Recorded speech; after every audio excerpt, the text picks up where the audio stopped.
بسم الله الرحمن الرحيم. الحمد لله رب العالمين، نحمد الله تعالى ونشكره ونصلي ونسلم على سيدنا محمد الذي بلغ الرسالة وأدى الأمانة ونصح الأمة حتى أتاه اليقين، وعلى آله وصحبه أجمعين. سبحانك لا علم لنا إلا ما علمتنا إنك أنت العليم الحكيم. رب اشرح لي صدري ويسر لي أمري واحلل عقدة من لساني يفقه قولي. أما بعد، فإن أصدق الحديث كتاب الله، وخير الهدي هدي محمد صلى الله عليه وسلم، وشر الأمور محدثاتها، وكل محدثة بدعة، وكل بدعة ضلالة، وكل ضلالة في النار. ثم أما بعد. Pertamanya, marilah kita merafakkan setinggi-tinggi kesyukuran kehadrat Allah Subhanahu wa taala kerana di pagi Jumaat yang barakah ini Allah Subhanahu wa taala melimpahkan keberkatannya kepada kita dengan diberikan hidayah taufik untuk hadir sama-sama meneruskan kuliah kita, memahami dan mempelajari isi kandungan surah-surah Al-Quranul Karim, dan kita masih lagi berada di surah Al-Fatihah. InsyaAllah kita secara umumnya hari ini antara kelas-kelas yang akhir untuk surah Fatihah, kerana di bahagian belakang dalam kitab, dalam buku yang kita baca ini adalah bahagian yang perlu ditelusuri menjadi bahan bacaan. Tak susah dah. Daripada awal-awal ni yang banyak diterangkan tentang makna lafaz, selepas ni dia tentang juga penerangan surah Fatihah, tapi lebih kepada penerangan secara tematik, pengajaran dan sebagainya. Boleh dibaca bagi siapa yang boleh ditelaah oleh siapa-siapa yang ingin mendalami atau memperluaskan perbincangan berkaitan dengan surah Fatihah. Dan anda cadangkan selepas ini surah yang kita akan pergi pada surah 30 juzuk itulah, daripada surah Fatihah, surah An-Nas, surah Al-Falaq, surah Allah, dan bukunya pun ada cadangan kita dah tunjukkan. InsyaAllah kita berpindah kepada surah yang seterusnya, bukan kerana tak nak habiskan buku ni. Kalau tak rasa tak habis-habis kita dan perbincangannya, kerana buku ni kita guna di separuh jalan, bukan daripada awal. Jadi kita akan temukan banyak pengulangan. Bukan tak bagus pengulangan, tapi kerana faktor masa, dan kita juga perlu untuk melihat kepada tadabbur surah-surah yang lain, maka cadangan anak untuk kita nanti kita berpindah ke surah seterusnya. Dan ada buku tafsir juzuk 30. 30 karangan Dr. Abdullah Yassin. Satu kebetulan beliau hadiahkan pada minggu lepas, beliau hadiahkan buku-buku beliau. Banyak beliau hadiahkan. Dan salah satu buku saya tengok yang menarik ialah buku 30 atau tafsir 30 juzuk. Bila saya perhatikan isi kandungannya baik, berbahasa dengan bahasa yang mudah dan sesuai untuk dijadikan sebagai bahan kelas lah. Macam buku sekarang ini sesuai, tapi dia panjang. Bila panjang, kita beri peluang kepada tuan-tuan untuk baca dan telaah sendiri, insyaAllah. Okey, kita hari ini pada muka surat 64. Waladhdallin. Terakhir, walaupun dah disebutkan 64. Kita berada pada ayat terakhir surah Al-Fatihah, iaitu ghairil maghdubi alaihim waladdallin. Pada bahagian ghairil maghdubi alaihim, Allah kata ihdinas siratal mustaqim, tunjukkan kami jalan yang lurus. Ini permintaan kita bersama dengan golongan muhtadin, orang-orang yang diberi hidayah. Siratal ladzina an'amta alaihim, jalan orang-orang yang kamu beri nikmat, iaitu orang-orang yang telah menerima hidayah atau muhtadin tadi. ghairil maghdub. Ghairil maghdub. Bukan orang yang kamu murkai. Secara ringkasnya, apa yang kita bincangkan pada pertemuan yang lalu, ghairil maghdub diterjemahkan bahawa mereka adalah golongan Yahudi. Mereka adalah golongan Yahudi. Kenapa? Ada 4 sebab. Pertama, puncanya kerana mereka tidak beramal. Atau kata penulis, hilangnya semangat beramal. Ini punca pertama. Orang Yahudi diberikan pengetahuan tentang agama, pengetahuan tentang sebahagian daripada kebenaran yang menjadikan mereka cukup untuk menjadikan mereka sepatutnya mengikuti kebenaran. Sepatutnya mengikuti jalan Nabi SAW. Pengetahuan mereka berkaitan dengan kebenaran Rasulullah SAW dan kebenaran agama Islam. Pengetahuan mereka berkaitan dengan kebenaran yang dibawa oleh Rasulullah SAW itu, iaitu kebenaran Al-Quran Karim secara asasnya. Pengetahuan tersebut cukup untuk menjadikan mereka mengikuti Nabi SAW. Bila kita kata Yahudi ni mengetahui kebenaran, tidak bererti mereka ni lebih alim daripada ulama Islam. Kadang-kadang saya selalu ingatkan juga orang yang selalu cerita tentang Yahudi ni hebat sebagainya, seolah-olah Yahudi ni semua benda dia pandai dan otak dia terlalu luar biasa. Betul lah, dia bangsa yang ada kepandaian, tapi bukanlah mereka ni dewa ke, bukanlah mereka ni memiliki segala kekuatan di atas muka bumi ini. Sebab tu cara pengulasan sekarang pun ada banyak orang ulas tentang teori konspirasi Yahudi. Betul, kita cerita tentang makar Yahudi, ada konspirasinya dan sebagainya. Namun jangan dibayangkan bahawa mereka mempunyai kemampuan luar biasa. Sehingga kan ada orang yang cerita tentang Yahudi, mereka kata Yahudi ni lebih alim daripada ulama-ulama Islam. Dahsyat sangat tu. Kebenaran yang Allah sebutkan dalam surah Al-Fatihah dan surah Al-Baqarah secara detailnya yang ada pada Yahudi, bukanlah kebenaran detail sehingga mereka mengetahui isi kandungan agama yang detail lebih daripada orang Islam. Tidak. Kebenaran yang dimaksudkan situ adalah mereka mengetahui siapa yang betul, siapa yang salah. Jelas di situ.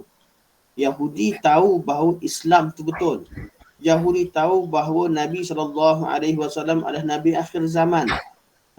Yahudi tahu bahawa Quran yang diturunkan kepada Nabi adalah salah satu dari kitabullah, malah kitab yang paling agung. Yahudi tahu bahawa umat Islam ialah umat yang berada di atas kebenaran.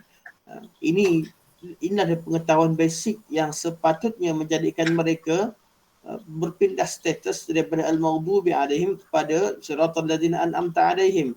Namun mereka lebih memilih berada di dalam kesesatan, berada dalam kemurkaan Allah dan kesesatan kerana mereka jual keindahan hak yang mereka miliki dengan keuntungan duniawi. Okey, jadi al-maghdubi alaihim ringkasnya Yahudi. Ini yang kita baca pada pertemuan yang lepas. Yahudi. Apa sebab kenapa mereka ni dikategorikan sebagai orang yang Allah murka? Ada 4 sebab. Sebab pertama, tidak beramal. Sebab kedua, mereka melakukan syirik. Kisah bagaimana mereka menyembah anak sapi, anak lembu ketika Nabi Musa pergi mengambil wahyu di Tur Sina. Ketiga, mereka mengingkari Al-Quran dan dengki kepada Rasulullah SAW sedangkan mereka mengetahui kebenaran. Lawan Al-Quran, lawan Nabi. Sebab ketiga. Dan sebab keempat, mereka lawan Allah. Jelas-jelas mereka lawan Allah sehingga Allah tukar bentuk mereka menjadi kera dan babi. Sebenarnya bukan mereka di sini adalah sebahagian daripada mereka. Jadi dari penulis bawakan 4 sebab tadi, antara sebab-sebab yang disebutkan dalam Al-Quran bahawa punca mereka dimurkai. Kenapa 4 sebab ini dibawa? Sebab dalam ayat itu disebut sayanaluhum ghadabun min rabbihim. Mereka akan ditimpa dengan kemurkaan Tuhan mereka. Kita jumpa dengan perkataan-perkataan faba'u bi ghadabin ala ghadab. Mereka ditimpa dengan kemurkaan di atas kemurkaan dan sebagainya. Ini yang kita bincangkan pada pertemuan yang lalu. Hari ini kita masuk kepada ciri yang pada kumpulan yang seterusnya, kumpulan waladdallin, iaitu kita minta dijauhkan daripada kumpulan-kumpulan yang tersesat. Waladdallin, wa artinya dan, la tidak juga, dan tidak juga ad-dallin, golongan yang sesat. Seperti yang saya sebutkan pada awal kuliah dahulu, ad-dallin, kalimah ad-dall dalam bahasa Arab digunakan dengan dua makna. Ad-dall dalam bahasa Arab digunakan dengan dua makna. Satu dengan makna yang terkeji, satu dengan untuk menceritakan suatu keadaan.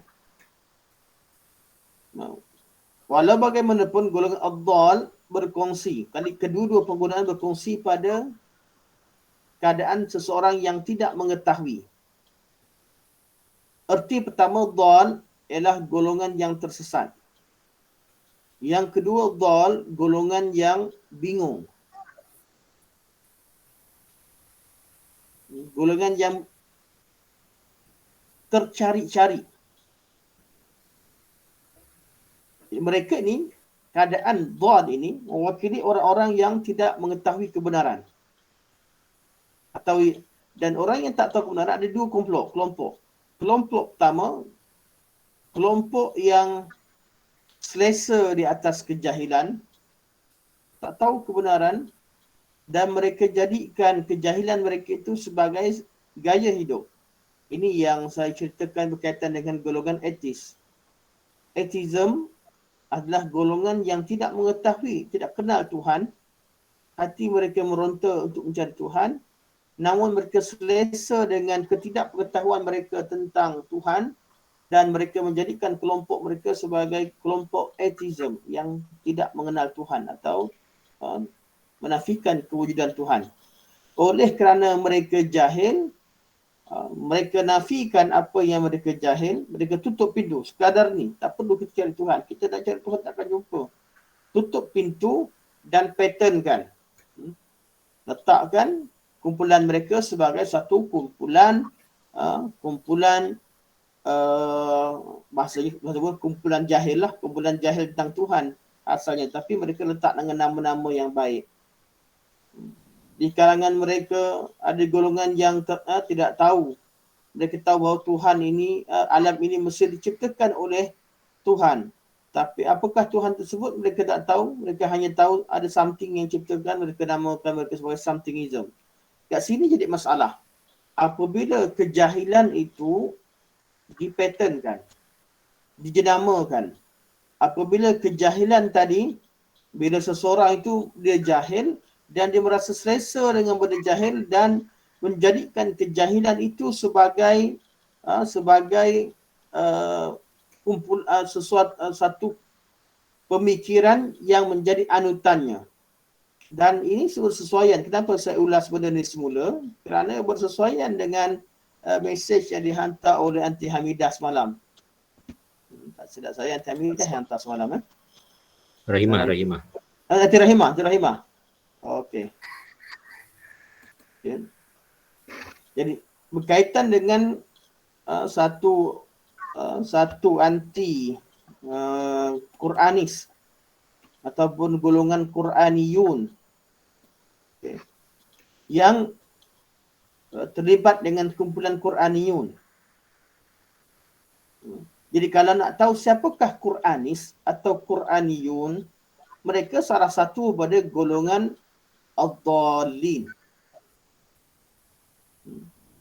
Kita tak syarah lagi tu tak makna dallin, tapi saya ulas dulu perkataan ni. Mereka keadaan seperti yang disebutkan oleh mereka, seperti ciri-ciri yang disebutkan oleh wanita dalam video tersebut, ciri-ciri yang dipaparkan adalah ciri-ciri golongan ad-dallin. Apa arti ad-dallin? Ialah orang yang berada di atas kesesatan dan selesa dan ingin kekal dalam kesesatan tersebut. Berbeza dengan kalimah ad-dall yang disebutkan dalam surah Ad-Duha. Wa wajadaka dhallan fahada. Dan Allah Subhanahu wa taala dapati kamu dhal, kamu mencari-cari kebenaran. Fahada, maka Allah berikan hidayah dengan Allah turunkan wahyu. Nabi SAW, daripada awal lagi Nabi tak pernah sujud dengan berhala. Nabi tahu ini batil.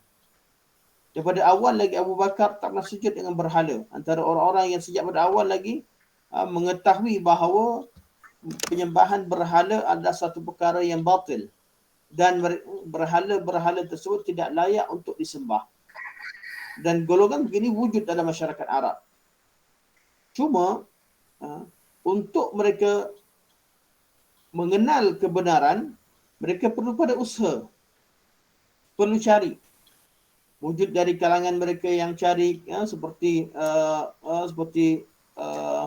Waraqah, jumpa dengan agama Kristian, sebahagian mereka jumpa dengan agama Yahudi, sebahagian mereka Adi bin Hatim pergi cari berpindah daripada agama Yahudi kepada Kristian, kemudian kembali cari Nabi SAW, meninggal sebelum Nabi wafat, macam-macam. Jadi orang-orang begini mereka selamat. Pada zaman mereka selamat dan mereka dah kaum mukmin pada zaman tersebut kerana mereka cuba mencari kebenaran. Dan kebenaran yang ada pada mereka beramal dengan kebenaran yang sekadar kemampuan. Sebab tu siapa kata agama Islam zalim? Tidak. Hukum Islam. Ketika zaman jahiliah sekalipun, ada di kalangan orang manusia yang beragama dengan agama Hanifiyah ataupun yang mencari kebenaran dan menemui dan beramal dengan kebenaran yang mampu dicapai pada zaman tersebut. Selepas daripada Nabi diutuskan, sebelum Nabi diutuskan, Nabi sendiri mencari kebenaran. Nabi pernah jumpa dengan beberapa agama lain. Nabi nampak amalan agama lain ketika Nabi berjalan ke Syam. Kisah Buhairah dikhilafkan sabit ataupun tidak sabit. Pendeta Buhairah atau disebut Bahirah sebenarnya. Bahirah lebih tepat, dia terkenal dengan nama Buhairah. Pendeta Bahirah. Kemudian Nabi tahu tentang kewujudan golongan Yahudi dan sebagainya. Namun kebenaran yang sebenar, agama yang sebenar, semua agama ni ada masalah. Masalah mereka ada syirik, ada kesyirikan yang berlaku dan ada masalah-masalah tertentu yang menyebabkan fitrah tidak boleh menerimanya. Sehingga kan Nabi memisahkan diri ke tempat-tempat tertentu. Nabi cuba cari keadaan Nabi yang sedang mencari kebenaran sebelum Nabi diturunkan wahyu, Allah namakan sebagai dhal. Itu orang yang mencari, orang yang masih bingung mencari kebenaran. Orang yang jahil ataupun orang yang tidak tahu kebenaran, namun mereka ingin belajar dan terus mencari, mereka adalah orang-orang yang terpuji sifatnya. Dalam semua bab, tidak ada orang yang lahir dengan keadaan alim. Semua kita lahir dengan keadaan tidak tahu sesuatu pun. Jadi, kita jangan rasa malu bila kita tak tahu sesuatu. Ada orang, mereka rasakan bahawa kalau mereka ni, bila mereka tak tahu, dan mereka tanyakan kepada orang, akan nampak mereka ni bodoh. Jadi mereka malu bertanya, malu belajar. Sampai ke penghujung akhir hayat mereka, maka mereka tak pandai mengaji. Baca Quran pun tak pandai. Sebahagian mereka tak pandai solat. Sekarang ni ramai orang yang begini. Bukan kerana tak nak solat. Hati ni meronta nak solat. Macam dalam jiwa ni, kalau tanya pada pengalaman mereka, dalam jiwa ni ketika nampak orang solat, mereka tahu bahawa mereka jauh daripada agama dan orang yang sedang solat itu berada di atas hidayah. Cuma mereka nak luahkan bahawa saya tak pandai solat, nak jumpa dengan guru-guru dan dia minta tunjuk ajar satu perkara yang berat. Mereka rasa, terutamanya orang-orang yang telah mencapai level profesional, memang orang-orang yang diketahui mempunyai kepakaran dalam bidang mereka. Tiba-tiba nak datang duduk belajar Al-Quran dan solat, mereka merasa diri mereka hina. Akhirnya orang-orang yang begini, mereka cari jalan pintas. Mereka juga ingin, mereka nak kekalkan nilai profesionalis yang ada pada diri mereka. Akhirnya mereka memilih kumpulan-kumpulan yang mudah menjanjikan bulan dan bintang. Semua kumpulan selain Ahlussunnah wal Jamaah, kumpulan-kumpulan yang tersesat ini, kumpulan-kumpulan yang mereka memberikan jaminan syurga. Mereka memberikan jaminan bahawa jalan mereka, apa yang mereka tawarkan, pasti siapa sahaja pengikut mereka pasti syurga. Jadi mereka membayangkan ajaran Islam, ajaran Ahlussunnah wal Jamaah ini sebagai ajaran yang tak pasti. Atas alasan apa? Atas alasan kita beramal belum tentu syurga. Kat sini antara poin utama yang perkara utama atau jalan utama yang menyebabkan ramai orang-orang yang tak faham agama terjebak dengan kumpulan-kumpulan yang sesat. Kenapa? Mereka dijanjikan dengan janji-janji yang jelas. Jadi kedudukan mereka seperti golongan, seperti sahabat pada zaman Nabi SAW yang dijanjikan syurga pada mereka. Dan ini antara sebab pertama. Jadi mereka kerana kejahilan mereka, mereka tak tahu tentang kaedah dalam agama Islam. Kita sebagai umat Islam, semua umat Islam yakin bahawa mengikuti Nabi SAW wajib seorang itu masuk syurga. Pasti seorang masuk syurga. Apakah keadaan yang menyebabkan kita tak dihukumkan, tak diyakinkan diri kita ke syurga atau tidak? Sebab kejahilan kita terhadap personal orang-orang secara perorangan. Kalau secara manhaj dan secara panduannya, kita orang yang ikut sunnah Nabi pasti ke syurga. Orang yang tolak hidayah dari segi formulanya pasti ke neraka, dari segi rujukannya. Cuma kenapa kita tak boleh hukumkan seorang itu ke syurga atau ke neraka secara jelas dan secara kita hukumkan seorang secara personal bahawa dia ke syurga atau neraka, kita tak boleh hukum sebab kejahilan diri kita tentang keadaan dia dan keadaan perkara gaib. Sebab kita jahil saja, sebab kita tak confirmkan. Mungkin orang yang buat baik dia tidak ikhlas, Allah tak terima. Mungkin orang yang buat jahat Allah ampunkan dia. Kemungkinan inilah yang menyebabkan kita tidak boleh menghukumkan siapa sekalipun. Namun dari segi panduan Allah jelas, jalan menuju ke syurga jelas, jalan yang membawa ke neraka jelas. Bagi kumpulan-kumpulan sesat, mereka bawa konsep yang lain. Ikut je kami, tak kisah, tak apa-apa. Bayar je duit. Orang-orang kaya sekadar 60,000 untuk masuk syurga, tak susah. Kumpulan sesat bagi dana yang besar. Ada yang nak masuk syurga cepat, okey bayar 1 juta, bayar 1/2 juta, 300,000, 200,000. Kemudian ada pengikut yang susah. Nabi dia kata diskaun. Kalau kamu hanya 60,000, 40,000. Kamu hanya 30,000. Sebab apa? Semua sekali nak syurga. Kumpulan-kumpulan yang begini, yang begini dan juga mana-mana ideologi yang begini, mereka ini masuk dalam ciri-ciri kategori yang disebut sebagai ad-dhalin. Ini yang kita bacakan pada hari ini. Okey, muka surat 64. Orang-orang yang tersesat adalah yang minim ilmu, iaitu sedikit ilmunya, yang minimum ilmunya, sekalipun sibuk beramal. Ini jelaslah. Ad-dhalin adalah golongan yang ilmunya sedikit, namun mereka sibuk beramal. Kerana kejahilan mereka, mereka merasakan bahawa diri mereka dengan keadaan yang jahil begitu boleh beramal. Malah sebahagian mereka sekarang bukan sekadar beramal. Mereka adalah pendakwah. Bukan sekadar jahil dan beramal dengan kejahilannya. Mereka mengajak manusia kepada kejahilan mereka kerana telah dipatenkan tadi. Kejahilan yang telah dipatenkan. golongan Nasara tersesat. Allah kata ad-dhalin. Nabi ad-dhalin, sesat. Tersesat dalam akidah mereka. Dan mereka bukan sekadar patentkan kejahilan mereka, mereka kekalkan diri mereka dan tutup pintu perbincangan berkaitan dengan akidah yang hak ataupun tidak. Mereka mengajak manusia. Agama yang paling banyak mengajak, agama missionary yang ajak manusia kepadanya adalah agama Nasara. Sebab apa? Kenapa agama-agama begini semangat pengikutnya untuk beramal, ada semangat untuk menyebarkan semangat. Kadang-kadang kita nampak mereka pula kuat bersatu. Terutama kumpulan-kumpulan yang sesat, mereka sangat bersatu. Kerana kesatuan mereka adalah maslahat kepada syaitan. Mereka bersatu itu satu kebaikan untuk syaitan. Syaitan tak ganggu mereka. Itu pun mereka bergaduh kerana diri mereka sendiri.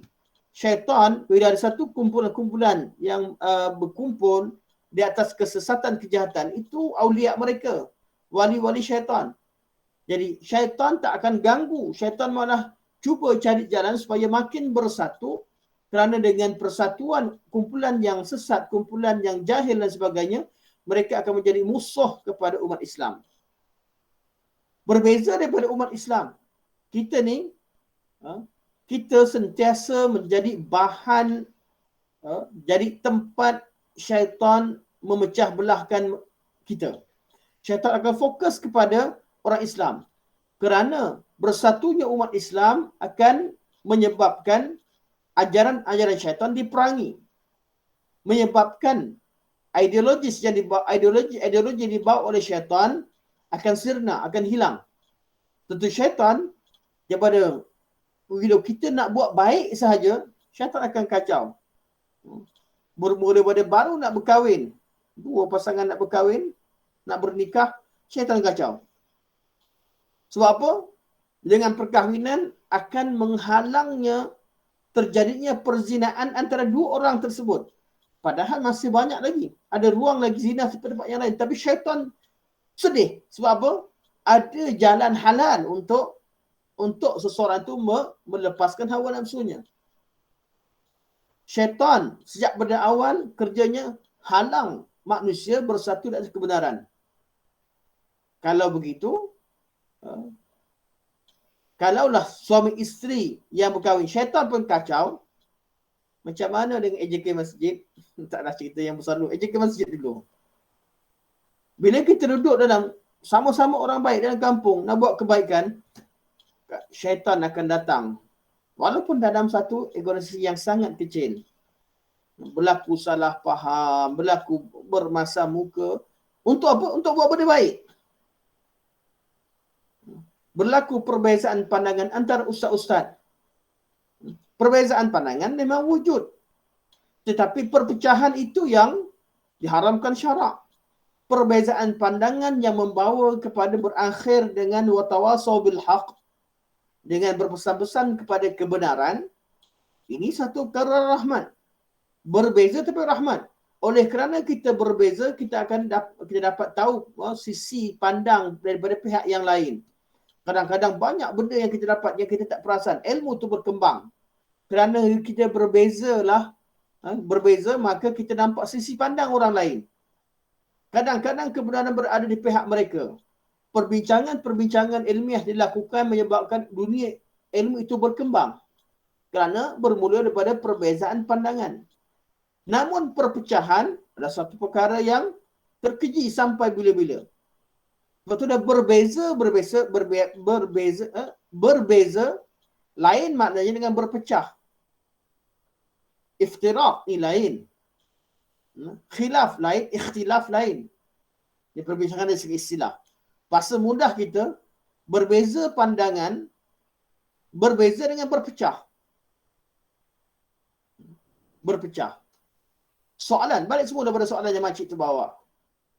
Hai orang-orang yang nak hukumkan orang, korang belajarlah bahawa dalam Islam ni ada banyak kumpulan. Makcik dia bawa start mukadimah, kita dengar, kita tahu apa?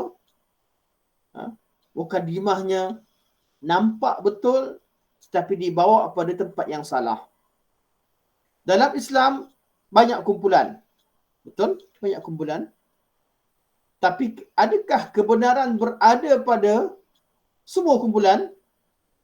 Tidak mungkin. Kena cek balik, tengok mereka berbeza dalam bab apa. Berbeza dalam bab apa. Kalau mereka berbeza dalam ketaatan, artinya semua solat, semua ikut Al-Quran, ikut sunnah, ikut Nabi, cuma beza cara salah mereka berbeza pandangan dalam bab cara melaksanakan perintah Nabi SAW.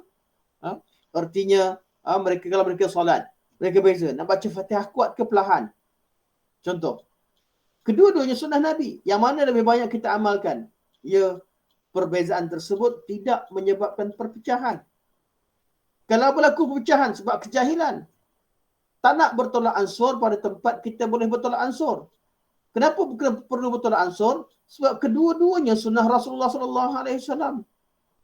Kedua-duanya ada sandarannya. Kenapa kita perlu berpecah dan bergaduh sesama umat Islam dalam perkara yang memang Nabi bagikan ruang untuk kita berbeza, malah bukan berbeza. Nabi bagi ruang untuk kita, kadang-kadang kita buat begini, kadang-kadang begini, salah satu kepelbagaian dalam mengamalkan sunnah Rasulullah. Berbeza dalam bab kepelbagaian, tak ada masalah. Saya jumpa Prof. Prof. Datuk Shanong. Prof suka makan apa? Saya suka makan nasi lemak. Prof suka makan roti canai. Bila kat meja tu nampak nasi lemak, roti canai, tiba-tiba beliau pula nampak roti canai. Rasa macam sedap pula roti canai. Tengok roti canai depan. Oh, roti canai banjir lah. Macam roti canai sarang burung lah. Macam-macam sekarang. Dulu tak ada. Sekarang macam-macam. Jadi kepelbagaian tak ada masalah.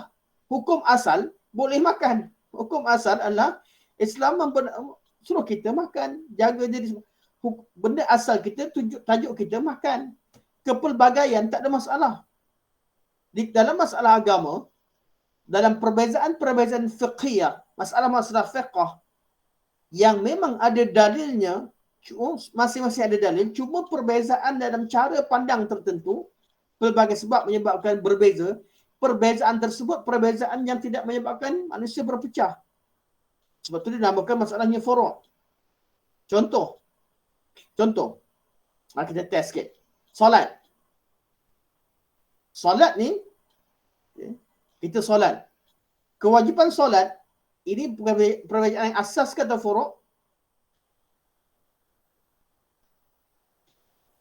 Solat, persoalan asas ataupun cabang? Asas. Terima kasih. Ya, Tuan Imam. Asas. Solat adalah asas. Apa maksud asas? Seluruh umat Islam tidak berbeza pandangan bahawa semua orang Islam wajib solat. Solat diwajibkan 5 waktu. Asas. Semua tak berbeza. Solat adanya berdiri, rokok, sujud dan duduk. Tak ada siapa khilaf. Jadi kita temukan urusan yang Nabi bawa, ajaran Islam yang usul yang Nabi bawa semua sekali, jelas orang boleh pergi kat Mekah semua solat. Dalam mazhab mana sekalipun duduk solat sekali. Cuma bezanya pada soalan furu'. Bila sahabat meriwayatkan berkaitan tempat Nabi letak tangan, cara nak faham bahawa macam mana cara Nabi letak tangan, di situ berlaku perbezaan. Di mana tempat letak tangan berdasarkan kepada hadis-hadis yang sedia wujud. Cara kefahaman. Sudah pasti yang paling tepat adalah yang betul, salah satu daripada pandangan tersebut. Tapi tidak boleh diputuskan bahawa yang pandangan manakah yang dikatakan 100% betul dan yang lain confirm tak betul. Tak boleh. Sebab di masalah tu masing-masing. Kita dalam masalah-masalah begini, kita letakkan bahawa pandangan kita adalah pandangan yang kita rasa paling kuat, namun masih lagi kemungkinan pandangan orang lain ada salah. Kita ada perbezaan pandangan. Perbezaan pandangan dalam masalah-masalah furu' begini boleh berlaku. Dan kita boleh bertolak ansur. Tapi seperti yang makcik ni bawa, perbezaan dalam bab akidah, bab kepercayaan, asasnya yang dibawakan dalam Islam ada kumpulan ahli sunnah, ada kumpulan ada kumpulan Syiah, ada kumpulan Quranis, dia boleh bawa. Kumpulan-kumpulan ini firaq, mereka bukan mazhab. Sebab itu ada beza antara mazhab dengan firaq. Mazhab wujud dalam Islam, iaitu asasnya sama, ikut Al-Quran, ikut sunnah, dan berhujah dengan semua dalil-dalil yang sahih, dan mereka hanya berbeza pada bab yang cabang. Inilah mazhab Syafi'i, mazhab Maliki, Hambali dan sebagainya, yang inilah dia mazhab-mazhab dalam Islam. Namun kumpulan Quranis, kumpulan Ibrahim, kumpulan Syiah, kumpulan Rafidah, kumpulan Khawarij, Rawabidah, dan semua kumpulan-kumpulan yang kita belajar, mereka bukan golongan Islam lagi. Mereka terkeluar daripada ajaran Islam. Bukan maksudnya mereka kafir lagi. Tak, mereka masih dari Islam. Tapi terkeluar daripada ajaran Islam yang diterima oleh, yang dibawa oleh Rasulullah SAW. Contoh makcik ni, dia di Quranis. Apa arti Quranis? Bukan golongan pecinta Al-Quran. Quranis adalah golongan anti hadis, yang mengajak manusia cukup dengan Quran. Dan Quran tu pula hanya terima word by word. Nak kata haram, nak mereka jumpa haram, apa yang dikatakan haram, mereka tolak segala hukum hakam Islam secara umum. Maknanya, kalau Quran sebut, baru kami terima. Jadi dia nak cari contoh, tutup aurat. Walaupun Quran suruh tutup, suruh seorang perempuan itu melabuhkan pakaian, tutup semua ni, dan mereka tak tafsirkan sunnah, mereka tolak sunnah. Macam mana cara mereka tafsirkan? Tak apalah. Tak apalah pakai apa sekalipun. Sebab apa? Tak ada disebutkan dalam Islam cara berpakaian yang jelas. Hukum apa lagi? Masuklah hukum apa sekalipun. Selagi tak jumpa perkataan by word, Quran kata benda ni adalah haram, amalkan. Inilah kumpulan Quranis. Atau nama lainnya kumpulan anti hadis. Mereka masih lagi mengaku sebagai Islam. Namun mereka berada di atas ajaran bukan ajaran Islam. Sebab mereka menolak sumber Islam secara asasnya. Mereka tolak hadis. Jadi kumpulan begini, orang-orang begini, tidak boleh kita katakan bahawa ini adalah perbezaan pandangan yang boleh diraikan. Kita perlu melakukan usaha supaya mereka ini dikembalikan kepada jalan yang betul. Tetapi kalau perbezaan pandangan dalam masalah furuk, kita tak kata, saya kena dakwah orang-orang Hanafi perlu jadi Syafi'i. Tak perlu pun. Tinggal cari hak. Antara sesama Islam, cari yang mana lebih kuat pandangan, yang mana lebih rajih, yang mana dalilnya lebih kuat. Ini perbincangan dalam sesama Ahlussunnah wal Jamaah. Cari yang mana lebih kuat, beramal. Kalau tak ikut sekalipun, terpulang. Tak ada masalah. Masalah khilaf yang mu'tabar, yang boleh berbeza pandangan padanya. Tapi kalau khilaf, tolak hadis, mana kita boleh biarkan? Khilaf, buat khilaf dalam masalah yang disepakatkan, berkaitan dengan aurat, berkaitan dengan tutup aurat, menghalalkan aurat didedahkan.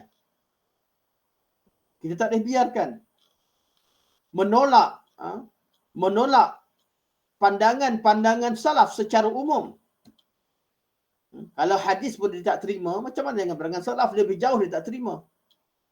Dan kumpulan ini tak habis kat situ. Kerana Quran yang dikata by word sendiri pun, dia pun tak faham bahasa Arab. Nak by word macam mana? Bahasa Arab pun tak faham. Jadi mereka bergantung kepada tafsiran kumpulan yang sama dengan mereka.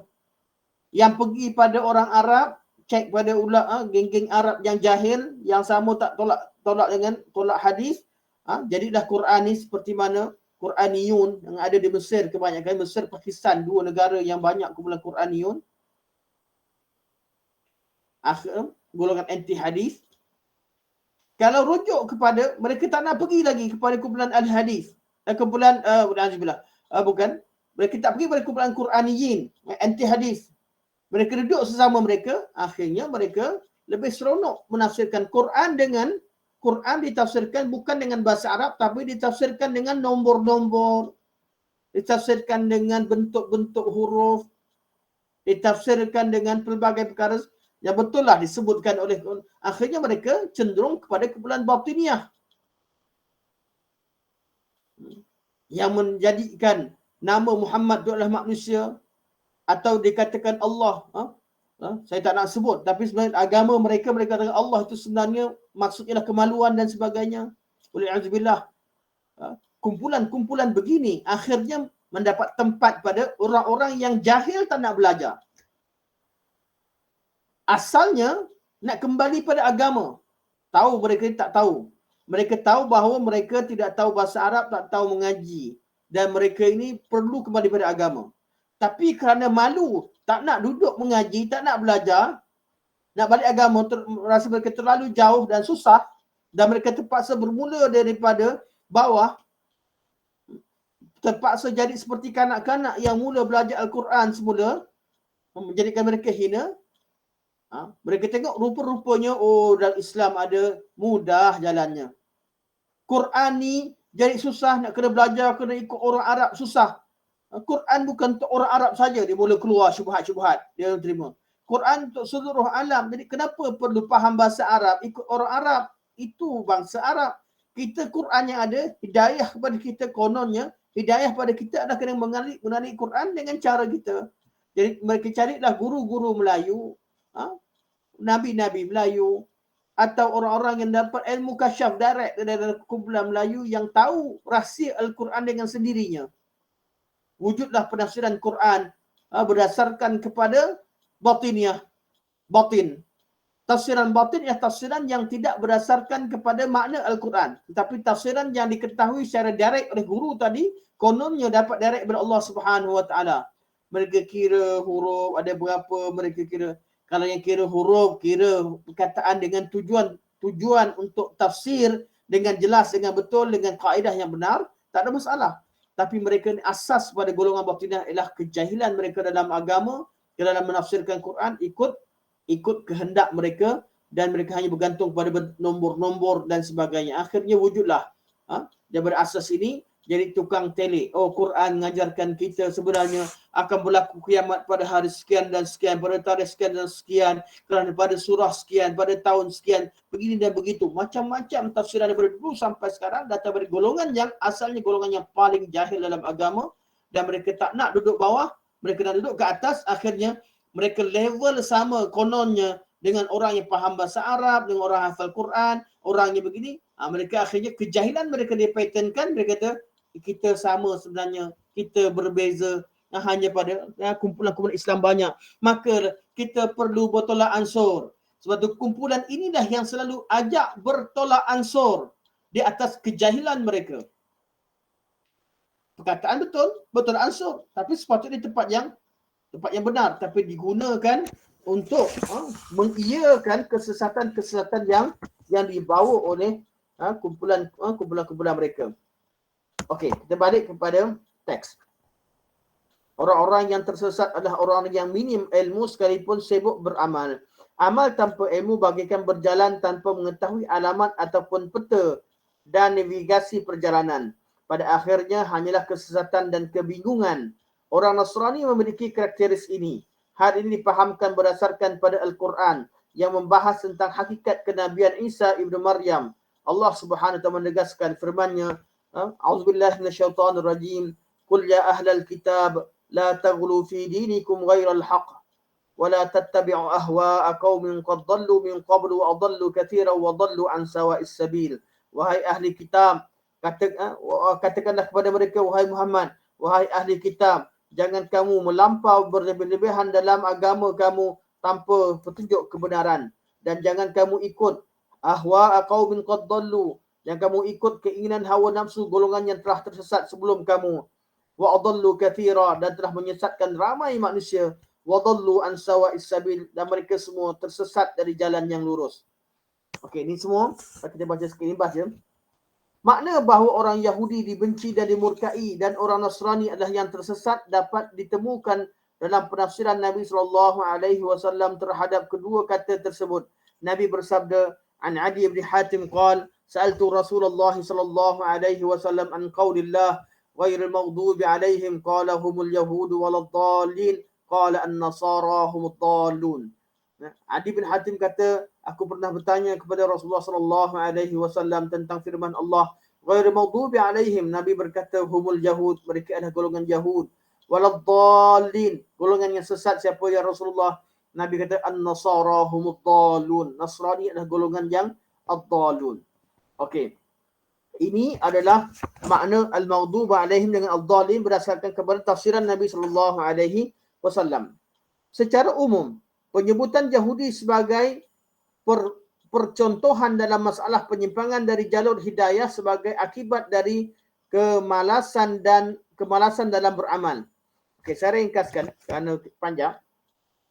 Okay. Secara umum, kenapa kumpulan Yahudi dikatakan sebagai al-maghdubi alaihim? Kerana mereka contoh. Nabi tafsirkan sini, tafsir dengan contoh. Golongan yang dimurkai Yahudi. Golongan yang sesat Nasrani. Tafsir dengan contoh. Kenapa Yahudi diambil sebagai contoh dan Nasrani diambil sebagai contoh dalam tafsiran Nabi SAW terhadap ayat ghairu maghdubi alaihim waladdallin? Sebab mereka adalah golongan yang paling zahir memiliki sifat tersebut dan mereka adalah golongan majoriti dalam kewujudan selepas umat Islam atau bersama kewujudan besar. Kumpulan yang wujud dalam agama ni sama ada Islam, ahli kitab atau golongan musyrikin secara umum.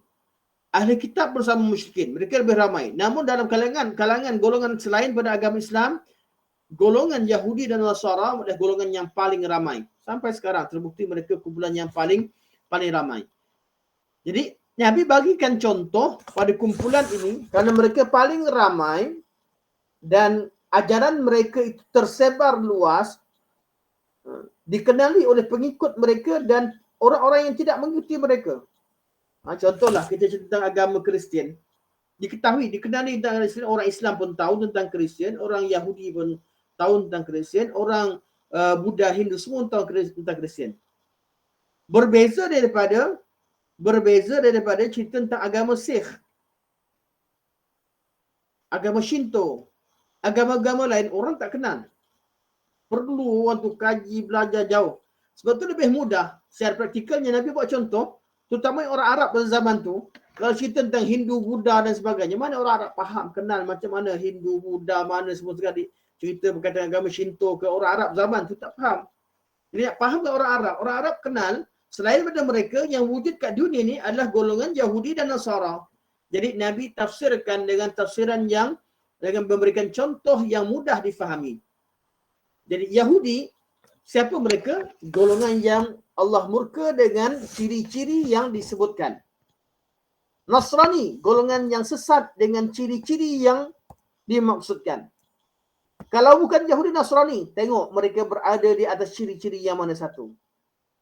Kalau mereka memiliki ciri-ciri seperti Yahudi, mereka layak mendapat keberkahan Allah berdasarkan kepada ciri-ciri tadi dengan kadarnya. Banyak sangat tinggalkan kebenaran, tolak kebenaran atas hawa nafsu. Mereka akan dapat banyaklah kemurkaan Allah. Tolak sikit, dapat dengan kadarnya kemurkaan Allah. Seperti mana penolakan mereka terhadap kebenaran. Jadi contoh yang Nabi bawa, contoh yang praktikal, waktu Nabi SAW letakkan tafsiran pada al-maghdubi alaihim dengan dicontohkan golongan Yahudi, ad-dallin, Nabi berikan contoh golongan an-Nasrani. Dan sebelumnya siratal ladzina an'amta alaihim siapa? Golongan muslimin, orang yang ikut ajaran yang dibawa oleh Rasulullah sallallahu alaihi wasallam. Hanya mereka yang berada di atas kebenaran. Sebab tu kalau ada orang bawa agama millah Ibrahim atas alasan untuk menggabungkan antara semua agama samawi, agama Islam, Yahudi dan Nasrani, golongan millah Ibrahim. Millah Ibrahim itu famous di dunia Islam baru nak kembang sekarang. Mereka adalah pecahan daripada golongan Quranis, golongan anti hadis. Di kalangan golongan anti hadis ni ada lagi kumpulan yang mewujudkan mereka dengan nama millah Ibrahim. Apa arti millah Ibrahim? Mereka ajak mereka cuba gabungkan, amalkan tiga agama, agama Yahudi, Nasrani dan agama Islam. Asasnya kata berasal daripada Ibrahim. Di cara mereka, kononnya mereka nak damaikan. Oh, banyak sangat pergaduhan antara agama yang ada sekarang, kita damaikan dengan ikut agama Ibrahim. Ibrahim bukan bapa kepada Ismail yang jadi asas kepada agama orang Arab. Daripada Ismail dan lahirnya Nabi Muhammad. Ibrahim kan bapa kepada Ishaq. Yang mana daripada Ishaq lah datangnya semua nabi-nabi daripada Bani Israel, termasuk Yahudi dan Nasrani. Asal daripada Bani Israel. Jadi mereka nak gabungkan dengan letakkan milah Ibrahim, berlakunya perdamaian kat dunia semua. Ini semua adalah golongan yang sesat, yang menyesatkan, yang bernama milah Ibrahim. Sebab apa? Hakikatnya, apa yang mereka bawa, mereka ajak manusia kepada kesyirikan dan kekufuran. Macam mana mereka nak nisbahkan kesesatan kepada Ibrahim? Kalau betul-betul Ibrahim, Allah kata, "Makana Ibrahim Yahudiyan wala Nasraniyan walakin kana hanifan muslima wa ma kana minal musyrikin." Allah sejak pada awal Allah jawab, Ibrahim bukan Yahudi. Allah tolak awal. Makana Ibrahim Yahudiyan wala Nasraniya. Bukan seorang Yahudi. Makana Ibrahim Yahudiyyan wala Nasraniyya. Bukan seorang Yahudi, bukan seorang Nasrani. Jadi kalau ikut milah Ibrahim, siapa? Walakin kana hanifan muslima. Ibrahim kalau betul-betul nak ikut milah Ibrahim, bukan bawa kesyirikan Yahudi, kesyirikan Nasrani, bawa semua kesesatan yang ada. Nak ikut Ibrahim, walakin kana hanifan. Ibrahim seorang yang beragama Hanif, yang condong kepada kebenaran dan menjauhi segala kebatilan kaum Yahudi dan Nasrani. Menjauhi syirik. Musliman. Ini Ibrahim seorang Muslim pada zamannya. Ajaran Ibrahim sama ajaran Nabi SAW. Wa ma kana minal musyrikin. Dan Ibrahim bukan dari kalangan orang-orang musyrikin. Kalau betul mereka jujur dengan makna millah Ibrahim, nak ajak orang kepada millah Ibrahim, bukan cara mereka. Kalau mereka jujur untuk agama yang benar, mereka bukan bawa kesesatan yang menipu atas nama Ibrahim. Ajaran Ibrahim yang turun adalah ajaran Hanifan Muslimah, ajaran Islam. Kalau nak kata millah Ibrahim, ajak masuk Islam. Inilah yang Allah kata. Tapi mereka bawakan dakwah, bawakan ideologi begini untuk sesatkan orang-orang yang jahil di kalangan umat Islam. Kononnya dengan menggabungkan tiga agama ini akan terzahirlah agama Ibrahim. Kononnya akan bergabungkan tiga, tidak berlaku pergaduhan. Hakikatnya inilah asas kepada pergaduhan di masa depan. Apabila tiga kumpulan berbeza, masing-masing akan berebut dan bergaduh dan digabungkan sekali, akan berlaku pertumpahan darah di masa depan atas dasar ini. Lebih baik kita jelas yang mana betul dan salah. Kita tahu ini yang Islam bawa, tahu yang Islam betul. Kemudian kita diajar bertoleransi ketika bermuamalah dengan kumpulan agama lain atau kumpulan sesat yang lain. Kita tahu yang mana betul salah. Daripada kebenaran tadi dicampur adukkan, dan inilah dia ideologi yang dibawa oleh ramai kumpulan dari Islam, dibawa oleh siapa? Orang-orang yang tak faham langsung bahasa Arab, orang yang tak pernah belajar langsung, orang yang tak pernah yang hafal Quran pun tidak, orang yang buka hadis pun tak kenal. Jadi oleh kerana mereka tak kenal hadis, mereka tak belajar semua sekali, bukan mereka belajar hadis, mereka cukup tak kenal, kita anti hadis. Oleh kerana mereka tak kenal Allah, mereka tak kenal semua sekali, tak tahu bukti ajaran tentang kewujudan Allah, okey, kita cukup ambil sebahagian ideologi atheism, pilih dan semua lain. Kejahilan yang dijenamakan inilah dia golongan ad-dhalin, golongan yang redha berada dalam kejahilan. Okey. Tapi satu perkara yang bahaya yang Nabi ingatkan. Zaman Nabi dah jelas dah. Al-maghdubi alaihim dikenali, ad-dhalin dikenali, dan siratal ladzina an'amta alaihim, orang yang terselamat dikenali. Tapi Nabi bagi satu peringatan. Setelah agama tu zahir dan jelas di atas muka bumi, Nabi beri peringatan, An Abi Sa'id radhiyallahu anhu anna an-nabiy sallallahu alaihi wasallam, kesusahan 65 bawah sekali. Qala latattabi'unna sunana man latattabi'unna sanana man qablakum shibran bi shibrin wa zira'an bi zira'in hatta law salaku juhra dabbin lasalaktumuhu. Qulna ya Rasulullah al-yahuda wan nasara, qala faman. Nabi bagi peringatan selepas jelas siratal ladzina an'amta alaihim, orang-orang Islam, agama kebenaran, ghairil maghdub, bukan orang-orang Yahudi, waladdallin, bukan orang Nasrani. Jelas.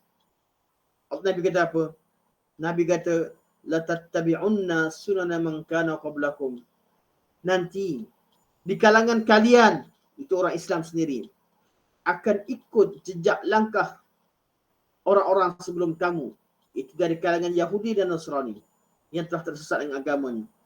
Umat Islam yang dah jelas kebenaran, datang yang bersama, Nabi kata suatu hari nanti di kalangan kalian akan ikut langkah-langkah mereka. Akan jadi pengikut kepada golongan Yahudi dan Nasrani yang telah tersesat tadi. Shibran bishibrin. Tiap-tiap jengkal mereka bergerak, kalian akan ikut. Mereka berundur sejengkal, kalian pun berundur. Zira'an bizra'in, satu hasta. Tiap-tiap hasta yang zira' ni satu depa, maaf. Tiap-tiap mereka gerak satu depa, kamu akan ikut. Ni zira'. Tak tahu satu depa macam ni. Ni zira'. Tak apalah. Satu zira'. Tengok terjemahan ni apa. Sejengkal demi sejengkal, sedepa, betul lah. Sedepa demi sedepa. Zira'.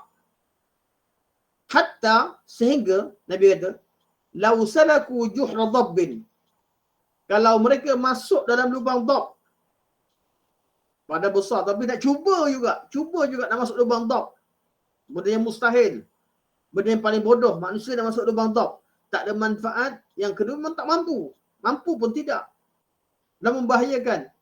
Nah, satu benda yang sangat mustahil. Kalau Yahudi buat macam tu, la sadaqtumu, maka orang yang ikut di kalangan kalian ada yang ikut mereka. Sahabat peliklah. Qulna ya Rasulullah al-yahudu wan nasara, ya Rasulullah, golongan yang dulu yang sesat ni, yang Tuhan hamba maksudkan adalah Yahudi Nasrani, ya Rasulullah. Qala faman. Dia kata siapa lagi?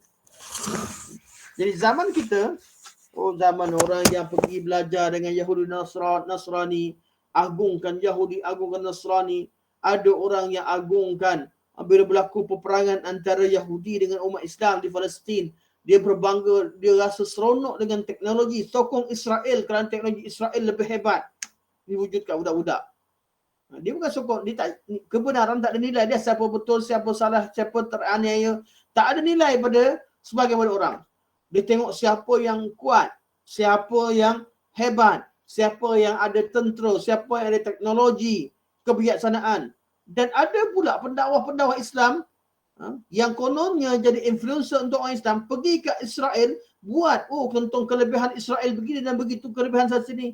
Ini suatu tindakan yang tidak bijak dalam memaparkan berita-berita berkaitan dengan al-wala' al-bara', berkaitan dengan Islam dan agama manusia. Orang Islam, saya minta maaf, ada seorang ni pergi kat Mekah, cuba cari kesalahan-kesalahan kat Mekah, kononnya boleh jadi wujudnya perzinaan ataupun wujudnya ni kononnya lah. Alasan mana? Tanya driver taksi beritahu. Kat Mekah cari kesalahan, kekurangan kat Mekah. Sampai ke Israel, Masya Allah, lawatan secara rasmi, di pihak rasmi, pergi ke tempat-tempat begini, tunjukkan kehebatan, ditafsirkan ditafsirkan bahawa di Israel ini memiliki ini dan itu dan mereka bangsa yang bijak sana sini. Ketika ke Mekah,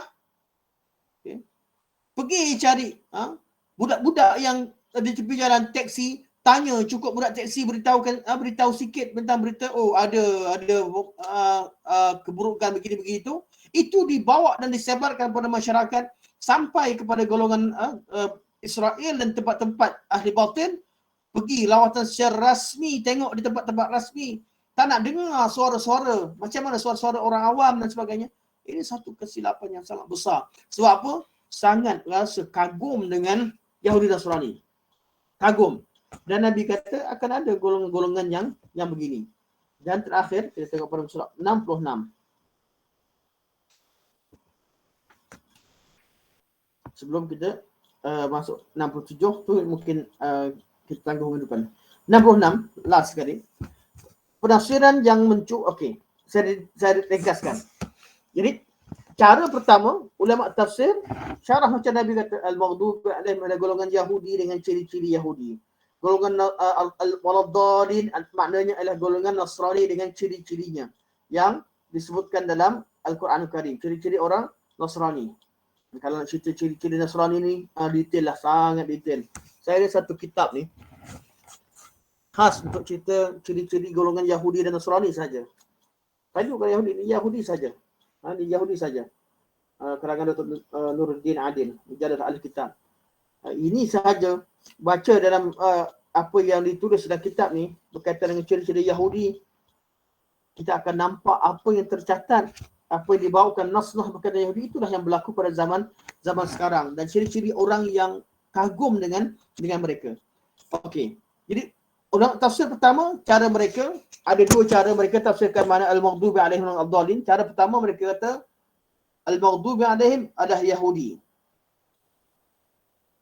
Dan wal-dallin Nasrani. Maka disebutkan ciri-ciri mereka, kenapa mereka dikata al-maghdubi alaihim, kerana ayat Quran ada yang mengatakan ghadab. Mereka adalah golongan yang dimurkai. Nasara dengan ciri-cirinya kita akan tengok nanti dalam minggu depan. Kita akan tengok kenapa mereka dikatakan tersesat. Allah sebutkan secara detail. Al-Quran surah Fatihah adalah mukadimahnya dan didetailkan pada ayat-ayat yang lain dan surah-surah yang lain. Ada sebahagian ahli tafsir yang memiliki kecenderungan cara tafsir yang berbeza. Mereka sejak awal mereka tak terjemahkan al-maghdubi alaihim dengan makna Yahudi dan ad-dallin dengan Nasara. Bagaimana cara mereka terjemahkan? Mereka kata golongan al-maghdubi alaihim adalah orang-orang yang tersalah dengan kesalahan yang zahir, iaitu golongan fasik. Orang yang al-maghdubi alaihim adalah golongan yang lawan Allah secara zahir. Ad-dallin adalah golongan yang sesat dalam akidah. Siapa yang kata begini? Al-Imam Fakhrul Razi. Dan Imam Fakhrul Razi juga mengemukakan kemungkinan yang lain dalam tafsiran. Kata beliau, al-maghdubi alaihim orang-orang kafir. Ad-dallin adalah golongan munafik. Sebab apa? Beliau beralasan susunan yang Allah sebut macam susunan surah Baqarah. Dalam surah Baqarah Allah sebut Alif Lam Mim. Dzalikal kitabu la raiba fihi hudan lil muttaqin. Allah sebut tentang al-muttaqin. Alladzina yu'minuna bil ghaibi wa yuqimuna as-salata wa mimma razaqnahum yunfiqun. Sampai 5 ayat sampai akhir. Tentang golongan siratal ladzina an'amta alaihim. Kemudian Allah masuk innal ladzina kafaru sawa'un alaihim anzartahum am lam tunzirhum la yu'minun. Pada kumpulan kedua, kumpulan Alkitab.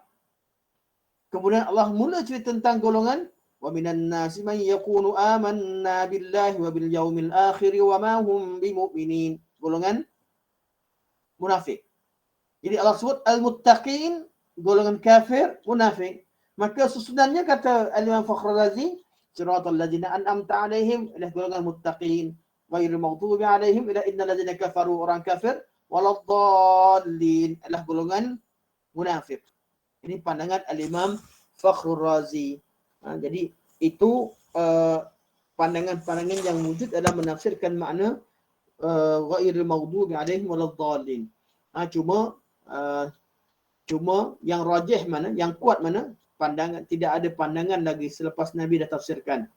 Rajihnya Nabi dah tafsirkan, kita terima tafsiran Nabi SAW dalam keadaan kita tidak menafikan apa yang disebutkan Imam Fakhrul Razi, namun apa yang disebutkan oleh selain Nabi diletakkan di bawah ciri-ciri yang disebutkan tersebut diletakkan di bawah kata-kata Nabi SAW, dan tafsiran yang dibawa oleh Nabi itu lebih tepat, itu menafsirkan al-maghdubi alaihim sebagai golongan Yahudi kerana ciri-ciri mereka dimurkai. Mereka orang yang dimurkai adalah Yahudi. Sebab apa mereka dimurkai?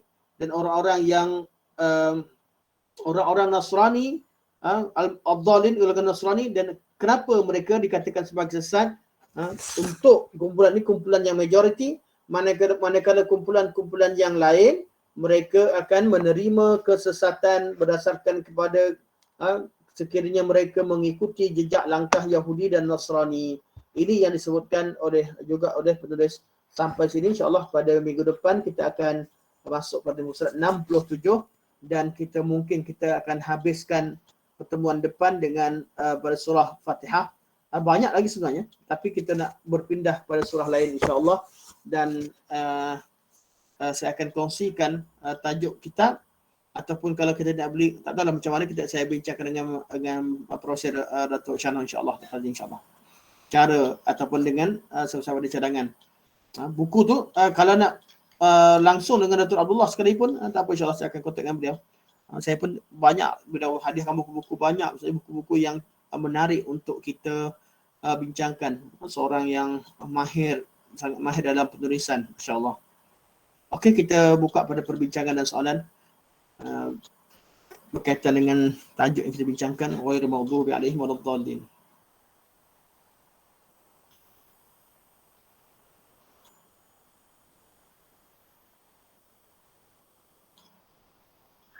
Soalan Ustaz. Assalamualaikum warahmatullahi wabarakatuh. Hayakallah. Ya. Jadi kalau pada umumnya kita nak katakan bahawa ghairil maghdubi Yahudi dan al-dhalin Nasrani, tak boleh gitu? Boleh? Boleh? Itu yang Nabi kata. Itulah tafsiran dan hadis Adi bin Hatim yang kita baca tadi. Golongan yang dimurkai adalah golongan Yahudi. Golongan Nasrani adalah golongan al-dhalin adalah golongan Nasrani. Ustaz. Okey. Okey, nanti kalau orang tanya kenapa? Baru kita buka pada ayat Quran yang lain. Ayat Quran berkaitan dengan Yahudi dengki dengan Nabi SAW, dengki dengan Islam. Yahudi melakukan syirik dalam agama mereka.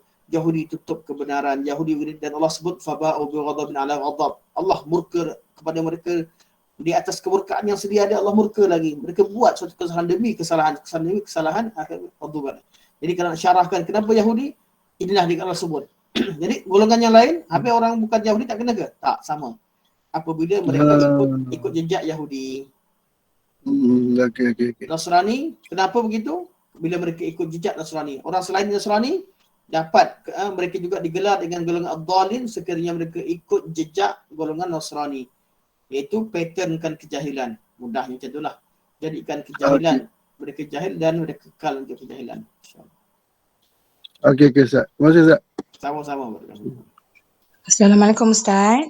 Assalamualaikum warahmatullahi wabarakatuh. Ya, berbalik pada semalam tu Ustaz. Saya pun Ya. takut sebab anak buah saya tu dihantarkan dalam grup yang ada yang orang kecil, orang tua. Saya kata kenapa keadaannya berlaku dalam sini, takut jadi apa-apa pemahaman dan ikutan. Tu yang saya tanya Ustaz tu. Jadi perkara tu sebenarnya membahayakan untuk akidah lah Ustaz ya? Sangat-sangat bahaya. Dan kumpulan ini bergerak aktif sekarang. Bergerak aktif. Kumpulan ni saya dah ada pengalaman tahun 2017. Saya pernah buat pertemuan dengan mereka, malah sebahagian pengikut-pengikut mereka lah di Bukit Jalil. Itu saya boleh buat kesimpulan, semuanya orang-orang jahil yang tak tahu bahasa Arab. Dan mereka ketika mereka cara dan nampakkan ilmiah ialah mereka pergi kat buku-buku pendakwah-pendakwah ustaz-ustaz yang ceritakan bila ayat Quran, mereka kata surah 2 ayat 18. Jadi kata seperti mana firman Allah Subhanahu Wa Taala dalam surah 2 ayat 18. Kita pun jadi kata kalau ustaz mahir tahun Al-Quran, surah 2 ayat 18 ni surah apa? Dia kata. Jadi dia bukan sebab apa? Punca dia hafal nombor surah dan nombor ayat sebab dia tak pandai baca Quran. Itu yang saya kata cuba bacakan. Bila dia kata je tu surah 2 ayat 18, saya tahu masaluhum kama sadadistau qadana. Tapi cuba awak bacakan. Masa tu terdiam. Saya kata jangan kerana kamu jahil, tak tahu baca, kamu nampak hebat dengan sebutkan nama surah, dengan sebutkan nombor surah dan nombor ayat, sedangkan nama surah pun kamu tak tahu. Jadi dia hafal, kumpulan ni dia ajar, dia ada buat TOT, training for trainers, dan ajak akan rekrut budak-budak baru ramai masuk, terutama budak-budak remaja, budak-budak silat dan sebagainya. Dan ramai budak-budak yang ikut. Jadi cara bercakap tu sama dia, nampak macam hebat lah. Kebetulan saya jumpa dengan yang agak hebat juga, kononnya tahu macam-macam. Dan tak ada cara lain kecuali kita tunjukkan kebodohan dia di depan pengikut dia sendiri. Walillahilhamd, kumpulan ni berapa orang, ramai jugalah di kalangan mereka yang ikut sampai sekarang. Masih lagi kami ada perjumpaan, perbincangan kumpulan kecil di surau, satu surau di sana untuk bincang. Dan saya pun takut lepaskan budak-budak ni, masih budak-budak muda sebagainya. Alhamdulillah mereka sebagainya faham kembali kepada kebenaran. Tapi memang sangat-sangat penting. Sangat-sangat penting penekanan tentang akidah. Sebab budak-budak kita seronok nak ikut benda-benda yang satu mudah. Mereka ni apa arti golongan anti hadis? Kalau mereka anti hadis, tidak perlu beramal Islam pun. Sebab takkan mampu seseorang beramal dengan agama Islam kecuali ikut sunnah Nabi. Allah suruh solat. Macam mana nak solat? Takkan jumpa dengan detail dengan Al-Quran. Mana jumpa by word cara rokok. Allah suruh rokok. Tapi apa arti rokok? Kecuali kita tengok sunnah Nabi. Allah suruh sujud. Kita tak tahu macam mana sujud. Kecuali ikut sunnah Nabi. Allah suruh solat. Kita tak tahu macam mana solat. Kecuali ikut sunnah Nabi. Kecuali ikut hadis. Solat berapa waktu? 5 waktu. Ikut pada hadis. Quran tak sebut 5 waktu. Berapa rakaat? Subuh, Zuhur, Asar, Maghrib, Isyak. Quran tak sebut. Tapi ada dalam hadis Nabi. Jadi golongan Quran ni, sekolah anti hadis ni, apa yang mereka buat? Hakikatnya mereka, ajaran ini dibawa oleh golongan anti-Islam. Jadi mereka beramal, tak payah solat, tak apa. Akhirnya, kumpulan ini adalah tangga kepada kumpulan batiniah. Akhir sekali solat dengan niat. Solat dengan niat. Dan bukan habis kat situ saja. Tiap-tiap yang mereka lakukan, tiap-tiap kejahilan yang mereka bawa ayat Quran dan hadis yang tertentu. Kata anti hadis, tapi untuk lawan Islam, mereka ada ayat Quran, mereka bawa hadis, kononnya menyokong pandangan mereka adalah agama yang benar. Dan mereka sangat sibuk cerita tentang penyucian jiwa. Hati yang suci. Hati yang bersih. Apa maknanya? Orang-orang yang menyalahkan pihak lain, mereka adalah golongan yang hatinya busuk, suka su'uzan. Jadi ustaz-ustaz yang menegur kebenaran, mereka kata tengoklah perangai mereka. Su'uzan dengan manusia, menyangka manusia berada dia sahaja yang betul. Ini yang masuk ke budak-budak. Betul juga ustaz yang saya salahkan orang, ustaz dia kata ni salah tu salah. Dia tak tengok Quran Sunnah sebagai dasar. Dan orang awam diajarkan dengan benda ni. Ustaz-ustaz yang cerita tentang Al-Quran, tentang Sunnah dimusuhi. Yang bawa dalil ke ajak manusia kepada kebenaran dimusuhi. Kononnya ustaz ni hatinya busuk, suka pecah belah masyarakat, begini dan begitu. Dia tidak tengok kepada apa yang Nabi kata. Mereka tak tahu. Yang mereka tengok satu. Siapa sahaja yang cerita tentang salah orang, saya tak suka. Saya suka salah orang. Ya, betul lah cerita salah orang tu salah. Benda yang tak betul. Tapi kita tengok pada konteks. Keadaan begini, diambil kesempatan untuk memburukkan orang-orang yang melakukan nahi mungkar, amar ma'ruf nahi mungkar. Diburuk-burukkan. Maka mereka ni sangat benci kepada ustaz-ustaz. Dan jangan terkejut, mereka sanggup bunuh sebahagian daripada pendakwah, sebahagian berlaku negara luar. Sanggup bakar kereta dan juga memusuhi orang-orang yang mengajak kepada kebenaran. Kerana pada pandangan mereka, orang-orang yang menyalahkan pihak lain, walaupun dalam bab akidah mereka tersesat sekalipun, siapa sahaja yang menyalahkan orang lain, mereka hatinya busuk. Ini yang ada ke idea dia orang. Mereka semua bawa idea yang sama. Jadi mereka ajak pada apa? ajak kepada, kumpulan ni lah yang ajak kepada Islam liberal, millat Ibrahim, ajak pada Quranis, ajak kepada bertolak ansur antara ni, ajak nampak macam cantik. Jadi zahirnya dia nampakkan mereka ni golongan tolak ansur dan golongan sesat ni golongan yang jumud, golongan yang jahil, golongan yang tertipu dengan pandangan sendiri. Inilah gaya pemikiran dan budak-budak yang tak ada dasar yang kuat, yang tidak dalam majlis ilmu pun tak hadir dan sebagainya. Bukan budak-budak, orang tua-tua, malah bukan sebagai tua-tua, sebahagian orang-orang yang mempunyai jawatan-jawatan yang besar juga terlibat kerana faktornya tidak hadir dalam majlis ilmu dan jahil dalam masalah agama. Jadi berdoalah supaya Allah selamatkan daripada pemikiran-pemikiran yang begini. Dan kalau bukan mudah. Mereka bawa syubhat yang terlalu banyak yang menyebabkan kita yang mengetahui kebenaran memang kena kerja lebih. Memang terpaksa kita jadikan diri kita kena cakap pihak yang akan dimusuhi, akan dibenci oleh orang-orang begini. Dan mereka sangat benci sebenarnya bagi ustaz-ustaz yang suka cerita tentang perkara ini. Memang nampak kebencian. Sampai ke tahap mereka nampak muka depan kita, mereka nak ludah. Tweet macam tu je. Ini yang berlaku masyarakat kita sekarang. Allahu'alam. Terima kasih Ustaz. Sama-sama. Betul itu kita beramal dan berilmu sentiasa hingga ke akhir hayat Ustaz ya. Ya betul. Sedih saya Belajar. dengar. Saya kena beritahu anak buah saya, sedih saya. Saya takut sendiri kalau anak saya mendengarnya dan tidak cukup ilmu. Masya Allah. Kita sedih. Ya, Pemikiran masuk dalam masyarakat kita dengan budak-budak yang baik sebenarnya. Budak-budak yang baik. Ya, betul. Budak-budak nak bertolak ansur, budak-budak yang tapi begitulah. Syaitan dia membisikkan suatu benda yang buruk, dia akan hiaskan, Allah kata zukhruful qaul, dia akan hiaskan kata-kata yang sangat baik. Saya bagi contohlah. Solat, orang yang solat dengan niat, kita nampak macam kelakar, tapi bagi dia orang tak. Dia orang bawakan dalil-dalil Quran dan hadis Nabi untuk mengiyakan apa dia orang kata.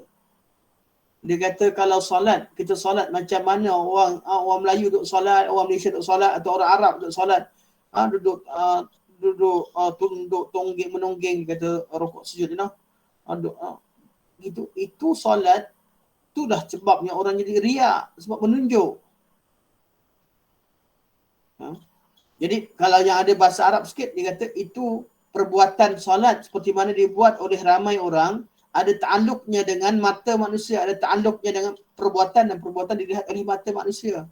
Kalau manusia baca Al-Quran atau baca zikir, dia qauliyah, dia ada ta'alluqnya dengan samak manusia, dengan pendengaran manusia. Inilah yang dinamakan sebagai riya, inilah yang dinamakan sebagai sum'ah. Jadi dia kata solat kita ni riya dan sum'ah. Jadi solat yang betul-betul ikhlas kerana Allah, solat dalam hati. Orang pun tak tahu hati kita, sucikan hati tanpa perlu menunjuk-nunjuk, tanpa perlu baca kuat-kuat, tak perlu menghukum orang lain. Ini husnuzan. Masing-masing solat dalam hati, sucikan hati, bersihkan hati dan tidak menyangka buruk dengan orang lain. Ini pemikiran golongan-golongan ini. Alhamdulillah.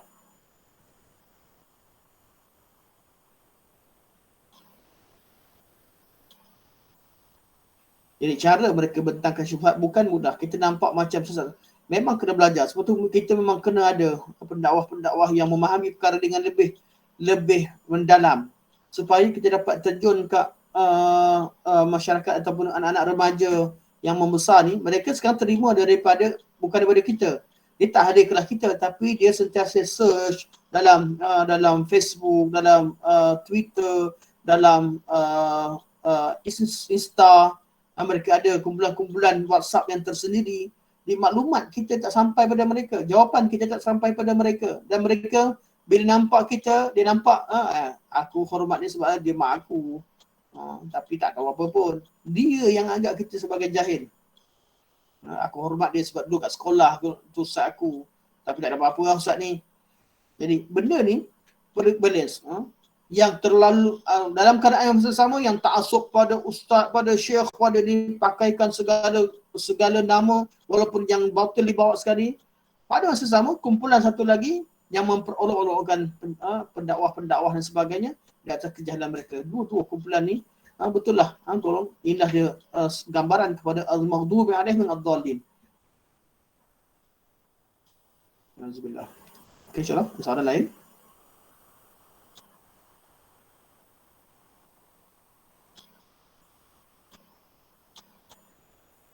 Ustaz, saya tanya sedikit lagi Ustaz. Silakan nanti. Kalau kita berzikir kan Ustaz, kan bacaan subhanallah, alhamdulillah yang ada sebut nama Allah tu, kalau kita belajar untuk mengaji ada 2 harakat di depan tu kan, panjangkan. Dan macam mana dengan orang yang berzikir laju-laju tu Ustaz, subhanallah, subhanallah. Adakah tercapai dengan apa yang kita masukkan ataupun ada lagi ulasan lain, zikir lain dan beribadah lain? Okey. Terima kasih Ustaz. Dalam Al-Quran ada kaedah pembacaan Quran, hukum yang tersendiri. Untuk zikir biasa ada hukum tersendiri, iaitu zikir yang difahami maknanya. Tak perlu kita nak panjangkan 6 harakat, 4 harakat, tapi dengan yang difahami maknanya itu zikir dengan kadar yang asal. Yang kadar asal artinya apa? Mad asli tak boleh lah, tak dibuang. Pada mad asli ada kita belajar ada mad asli dengan far'i. Asli itu tak dibuang. Dia memang asli wujud dalam bahasa Arab. Kalimat mad far'i, mad yang panjang pendek yang sampai mana kita cerita tentang mad wajib muttasil, mad jaiz munfasil dan sebagainya, cerita tentang hukum-hukum mad secara detail. Yang tambahan tu ialah tahsin, itu untuk memperelokkan bacaan supaya nampak lebih elok. Bacaan seperti mana Nabi baca. Tapi kalau untuk kadar selain daripada Quran, kita ambil yang asal tadi. Mana kata subhanallah, subhanallah, subhanallah. Tak perlu kat hujung tu kena mad arab sukun. Subhanallah. Tak perlu. Dan satu benda penting juga, kadang-kadang ada kumpulan yang nak tajwidkan Quran secara detail, hukum-hukum tajwid dibawakan, sampaikan ada satu klip video tunjukkan ada nak katanya baca tahiyat ramai yang tak sah sebab tak ikut tajwid, detailkan tajwid. Hakikatnya selain daripada Al-Quran Al-Karim, kita baca dengan lafaz yang jelas difahami dalam bahasa Arab. Jangan salah huruf yang menyebabkan tertukar makna, itu yang penting. Jangan salah baris juga tertukar makna, baris kena betul, huruf kena betul, panjang pendek yang asas tu perlu betul. Tapi tidak perlu detail sehingga semua hukum-hukum tajwid dipraktikan dalam bacaan tersebut.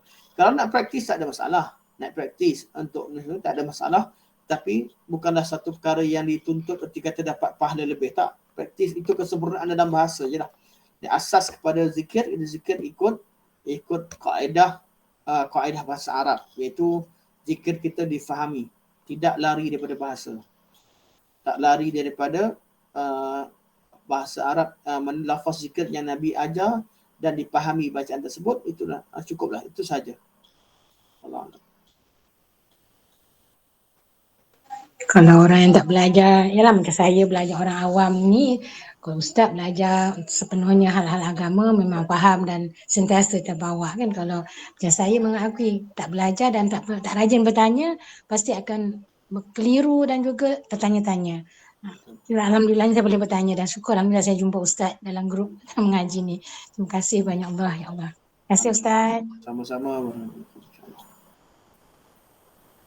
Okey, insyaAllah kita serah semula pada Prof. Kena Prof kita? 10 minit.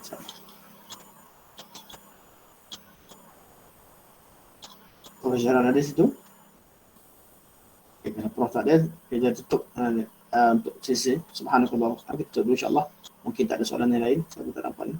Subhanakallah wa bihamdika asyhadu an la ilaha illa anta astaghfiruka wa atubu ilaik. Okey. Subhanakallah wa bihamdika asyhadu an la ilaha illa anta astaghfiruka wa atubu ilaik. Sallallahu alaihi Muhammad wa ala alihi wa sahbihi wa barik wa sallam. Alhamdulillahirabbil alamin.